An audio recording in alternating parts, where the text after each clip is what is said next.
এবং graduation degree থাকলেই কিন্তু তুমি এই পোস্টটার জন্য কিন্তু অ্যাপ্লাই করতে পারবে। প্রিয় সকল ছাত্রছাত্রীদের উদ্দেশ্যে আজকে তোমাদের এমন একটি জব নিয়ে আলোচনা করব যেটি কিন্তু স্থায়ী পদে সরকারি একটি চাকরি এবং এখানে স্যালারি হতে পারে তোমার কিন্তু 90,000 টাকা পর্যন্ত।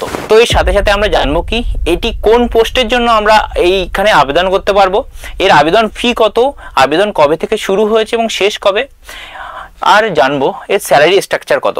তো জানতে হলে পুরো ভিডিওটি প্রথম থেকে শেষ অবধি দেখবে। Welcome to BCSI competitive YouTube channel. এই চ্যানেলে তোমাদেরকে অনেক অনেক স্বাগত।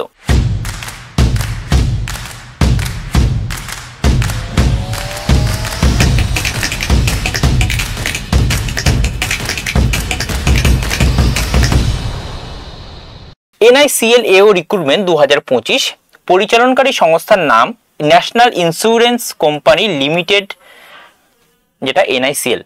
আচ্ছা, এটি ভারতীয় পাবলিক সেক্টর ইন্স্যুরেন্স কোম্পানি যেটির মালিকাধীন কিন্তু গভর্নমেন্ট অফ ইন্ডিয়া। কোন পদের জন্য? সেটা হচ্ছে administrative officer scale 1, generalist and specialist. এই জেনারেলিস্ট অ্যান্ড স্পেশালিস্ট কি আমরা আগে জানবো। মোট শূন্য পদ এখানে দেখতে পাচ্ছি 266টি। এটি একটি সরকারি ও স্থায়ী চাকরি। এই পদের জন্য কিন্তু উচ্চমানের স্যালারি নির্ধারণ করা হয়ে থাকে। গুরুত্বপূর্ণ তারিখ কি? গুরুত্বপূর্ণ তারিখ, বিজ্ঞপ্তি প্রকাশ হয়ে গেছে 10ই জুন 2025 তারিখে। আবেদন শুরু হয়ে গেছে অলরেডি 12ই জুন 2025। শেষ তারিখ 3রা জুলাই 2025। প্রিলিমস পরীক্ষা হবে 20 জুলাই 2025-এ। মেন্স পরীক্ষা হবে 31শে আগস্ট 2025। এই আবেদন করার জন্য তোমরা অবশ্যই অফিসিয়াল ওয়েবসাইটে গিয়ে সরাসরি আবেদন করতে পারবে, ibpsonline.ibps.in। পরবর্তী আমরা জানবো মোট শূন্যপদ 246টি। কি? জেনারেলিস্টের ক্ষেত্রে 170টা আর স্পেশালিস্টের ক্ষেত্রে কিন্তু 96টা। এই 170 আর 96-এর মধ্যে জেনারেলিস্টের 68টা আনরিজার্ভের ক্ষেত্রে, ওবিসি 47টি, এসসিদের ক্ষেত্রে 26টি, এসটির ক্ষেত্রে 12, ইডব্লিউএস এর ক্ষেত্রে 17, পিডব্লিউবিডি এর ক্ষেত্রে 3, পিডব্লিউবিডি বির ক্ষেত্রে 1, পিডব্লিউবিডি সি, ডি অ্যান্ড ইর ক্ষেত্রে কিন্তু কোনো পোস্ট খালি নেই। স্পেশালিস্টের ক্ষেত্রে বলবো আনরিজার্ভের 36টা, ওবিসিতে 29টা, এসসিতে 15টা, এসটিতে 7টা, ইডব্লিউএস এ 9টা, পিডব্লিউবিডি এতে 1টা, বিতে 2টো, সিতে 1টা, ডি অ্যান্ড ইতে কিন্তু 1টা। মোট কিন্তু এখানে 96টা আর এখানে কিন্তু 170টা, সব মিলিয়ে 266তে।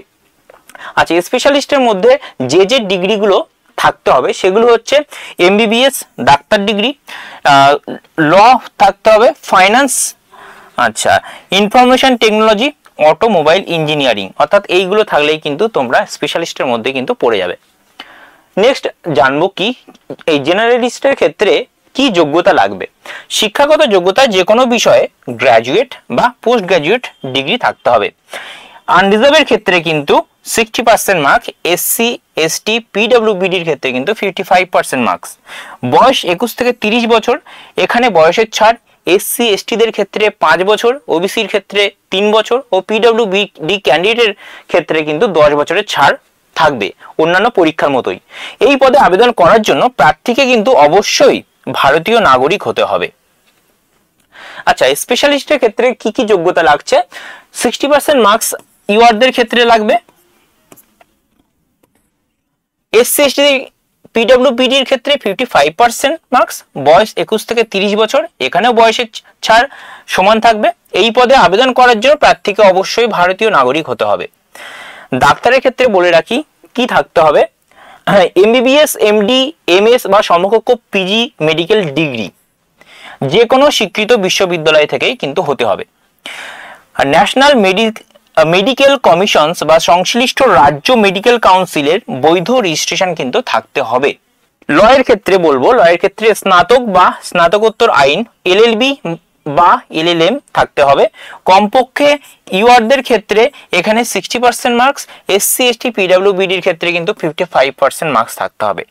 ফাইন্যান্সের ক্ষেত্রে বলবো চার্টার্ড অ্যাকাউন্টেন্ট বা কস্ট অ্যাকাউন্টেন্ট অথবা বিকম বা এমকম ডিগ্রি থাকতে হবে এবং 60% মার্কস ইউআরদের ক্ষেত্রে, এসসি এসটির ক্ষেত্রে 55% মার্কস। পরবর্তীতে জানবো তথ্য প্রযুক্তি বা information technology, BA, BTech, MA, MTech বা এমসিএ ইনফরমেশন টেকনোলজি বা কম্পিউটার সায়েন্স থাকতে হবে। 60% মার্কস ইউআরদের ক্ষেত্রে এখানেও সেম, এসসি এসটি এর ক্ষেত্রে কিন্তু 55%। অটোমোবাইল ইঞ্জিনিয়ারিং এর ক্ষেত্রেও সেম, ইউআরদের ক্ষেত্রে কিন্তু 60% মার্কস, এসসি এসটির ক্ষেত্রে 55% মার্কস, আর এই ডিগ্রিটা লাগবে। BA BTech MA MTech in automobile engineering. Next কি জানবো আমরা, পরীক্ষার ধাপ কি, অর্থাৎ এই যে পরীক্ষাটা হবে সেটা কিভাবে হবে। প্রথমে একটা প্রিলিমিনারি পরীক্ষা যেটি অবজেক্টিভ টাইপের ধরনের হবে, মেন্স হবে অবজেক্টিভ প্লাস ডেসক্রিপটিভ টাইপের কিন্তু এখানে হবে, এবং সর্বশেষ ধাপ কিন্তু আমাদের ইন্টারভিউ হবে।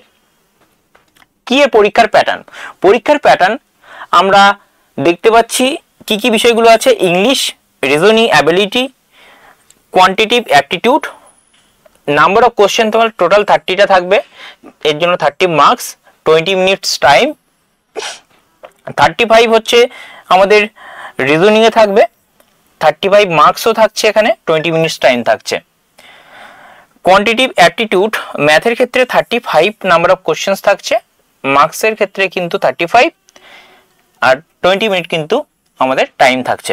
Total number of question 100, marks 100, 60 minutes time.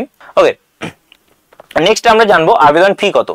আবেদন ফি সাধারণ ওবিসি ও অন্যান্য ক্ষেত্রে কিন্তু 1000 টাকা লাগবে, এসসি এসটি পিডব্লিউবিডির ক্ষেত্রে কিন্তু 250 টাকা লাগছে, এবং অনলাইন মাধ্যমে কিন্তু ফি পেমেন্ট করতে হবে ডেবিট, ক্রেডিট বা নেট ব্যাংকিং এর মাধ্যমে।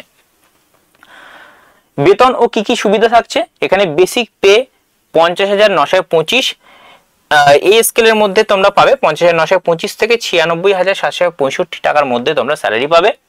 গ্রস স্যালারি ইন হ্যান্ড তুমি 90,000 টাকা পাবে মাসে। অতিরিক্ত সুবিধা যেগুলো যেগুলো থাকছে সেটা হচ্ছে HRA, DA, leave travel, medical, NPS ইত্যাদি। এই হলো তোমাদের সম্পূর্ণ বিস্তারিত তথ্য। যদি এই রিলেটেড কোনো রকম কোনো ডাউট থাকে অবশ্যই কমেন্ট সেকশনে গিয়ে কমেন্ট করো, আমি নিজে গিয়ে তোমাদের রিপ্লাই দিয়ে দেবো। এবং তোমাদের সুবিধার্থে আবেদন করার জন্য যে অফিসিয়াল ওয়েবসাইটটা আমি ডেসক্রিপশন বক্সে কিন্তু ডেসক্রিপশনে কিন্তু দিয়ে দেবো, তোমরা সেখান থেকে খুব সহজেই ফর্মটি আবেদন করতে পারবে। তো এই ছিল আজকে সম্পূর্ণ ভিডিওটা, আজকের এই বলেই শেষ করছি।